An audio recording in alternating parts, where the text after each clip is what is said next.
হিফজুল কোরআন মহিলা মাদ্রাসা কর্তৃক আয়োজিত সাপ্তাহিক জলসার অনুষ্ঠানে সম্মানিত সভাপতি জনাব আলেমা মাসুমা আক্তার মাইমুনা, শ্রদ্ধেয় শিক্ষিকাবৃন্দ, স্নেহের ছাত্রী ও ছোট বড় সকলকেই জানাই আন্তরিক শুভেচ্ছা ও সালাম।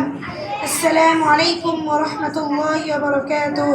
আলহামদুলিল্লাহিল্লাযী ওয়াফফাকনা লিদারসিল কুরআন ওয়াসসালাতু ওয়াসসালামু আলান নবী সাল্লাল্লাহু আলাইহি ওয়াসাল্লাম ওয়া আলা আলিহি ওয়া আসহাবিহি আজমাইন।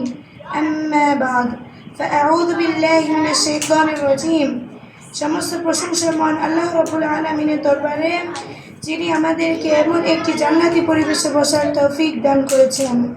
আলহামদুলিল্লাহ, একটি দুরূদ ও সালাম পেশ করছি দোজাহানের সরদার মানবকুলের মুক্তির দূত সর্বশ্রেষ্ঠ সর্বশেষ নবী হযরত মুহাম্মদ মুস্তাফা সাল্লাল্লাহু আলাইহি ওয়াসাল্লামের উপর। সৃষ্টিকুলের শুরু থেকে মানব জাতিকে সত্যের পথ প্রদর্শনে আল্লাহ তাআলা যুগে যুগে অসংখ্য নবী রাসূল প্রেরণ করেছেন।